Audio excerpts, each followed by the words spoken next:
भारत के हिमाचल प्रदेश का एक ऐसा मंदिर जहां मरने के बाद पहुंचता है इंसान, जहां रात भर आत्माएं चीखती हैं, जहां मरे हुए इंसान अचानक किसी को भी दिखने लगते हैं। यहां आज भी धर्मराज मरे हुए लोगों का हिसाब किताब करते हैं। यही तय होता है कि मृत व्यक्ति की आत्मा को स्वर्ग मिलेगा या नर्क नसीब होगा। हम बात कर रहे हैं चंबा जिले के भरमौर में स्थित चौरासी मंदिर की। मान्यता है कि यह मौत के देवता यमराज का विश्व का एकमात्र मंदिर है। इस मंदिर को लेकर ऐसी मान्यताएं हैं कि अगर कोई इंसान इसके बारे में सुन लेता है तो उसकी रूह तक कांप जाती है। इसलिए स्थानीय लोग रात तो क्या दिन में भी इस मंदिर के आसपास जाने से घबराते हैं। यहाँ जब पैरानॉर्मल वैज्ञानिकों ने अपने गैजेट्स के साथ आत्माओं की मौजूदगी का पता लगाने की कोशिश की तो उनके साथ ऐसी घटनाएं होने लगी कि उन्हें आधी रात में ही वहाँ से भागना पड़ा। दोस्तों कहते हैं कि अगर इंसान यहाँ जिंदा रहते हुए नहीं आ पाया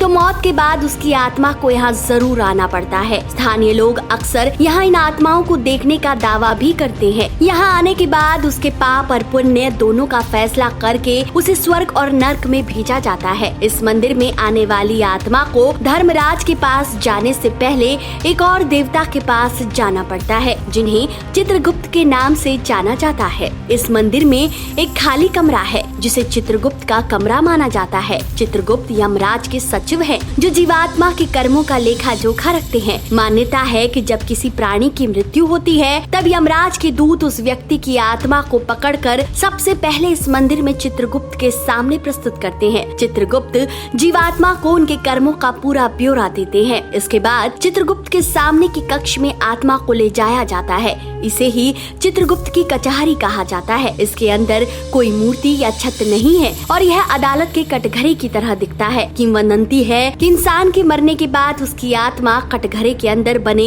उल्टे पैरों के निशान पर खड़ी होती है। इसलिए कई पर्यटक मंदिर परिसर के इस हिस्से के पास भी नहीं भटकते। मंदिर के ही एक हिस्से में 2.5 पौड़ी उत्तरा पौड़ी नाम की जगह है, जिसके बारे में दावा किया जाता है कि यहाँ वो आत्माएं रहती हैं जिनकी अकाल मृत्यु हो जाती है। यहाँ रहकर वो अपना बचा हुआ समय पूरा करती हैं और उसके बाद ही वो चित्रगुप्त की कचहरी में जाती हैं। इस मंदिर में यमराज का नाम धर्मेश्वर महादेव के रूप में मौजूद है, क्योंकि महादेव का नाम भी धर्मराज से जुड़ा हुआ है। इसलिए यहाँ धर्मराज यमराज शिवलिंग के रूप में विराजमान है। कहते हैं कि 84 मंदिर में मरने के बाद हर किसी को जाना ही पड़ता है, चाहे वो आस्तिक हो या नास्तिक। मंदिर को किसने और कब बनाया इस विषय में कोई ठोस प्रमाण नहीं है, लेकिन इस मंदिर की टूटी हुई सीढ़ियों का जीर्णोद्धार चंबा रियासत के राजा मेरू वर्मन ने 6ठी शताब्दी में कराया था। 84 मंदिर परिसर से जुड़ा एक और किला है। ऐसा माना जाता है कि साहिल वर्मन के ब्रह्मपुरा यानी भरमौर के प्रवेश के कुछ समय बाद 84 योगियों ने इस जगह का दौरा किया। वे राजा के आतिथ्य से बहुत प्रसन्न थे। राजा की कोई भी संतान नहीं थी। तब योगियों ने राजन को वरदान दिया कि उसके यहाँ 10 पुत्रों का जन्म होगा। कुछ सालों बाद राजा के घर 10 बेटों और एक बेटी ने जन्म लिया। बेटी का नाम चंपावती रखा गया था और चंपावती की नई राजधानी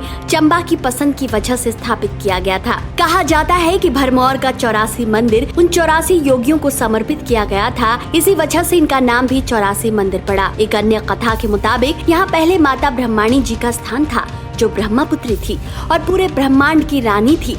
कहते हैं कि जब शंकर जी इस मार्ग से कैलाश की ओर जा रहे थे तो उन्होंने माता से याचना की कि यहाँ एक रात रुकने दो। तब माता यहाँ से जगह छोड़कर एक रात के लिए थोड़ी दूर ऊपर की ओर पहाड़ों में चली गई और जब उन्होंने सुबह आकर देखा तो 84 योगी धुनी रमाए हुए बैठे थे। इस पर माता क्रोधित हुई कि आपने मेरे स्थान पर अपना अधिकार जमा लिया। तब महादेव ने माता को वरदान दिया कि जो भी मेरी कैलाश यात्रा पर आएगा सबसे पहले उसे 84 धाम आना होगा। उसके बाद आप जहाँ ऊपर कुंड के पास विराजमान है वहाँ स्नान करना होगा और फिर मेरे पास पहुँचेगा, तब मैं उसकी यात्रा पूरी मानूंगा। 84 मंदिर परिसर से लगभग 6 किलोमीटर दूर भरमाणी माता का मंदिर है। मंदिर स्थल की व्यापक शांति और प्राकृतिक सुंदरता का आनंद लेने के लिए कोई भी इस मंदिर तक पैदल यात्रा कर सकता है। माता ब्रह्माणी के नाम से उनका नाम भरमाणी पड़ा, जो संस्कृत का बिगड़ा हुआ रूप है। दोस्तों इस वीडियो में फिलहाल इतना ही। मिलते हैं अगले वीडियो में एक नई कहानी के साथ।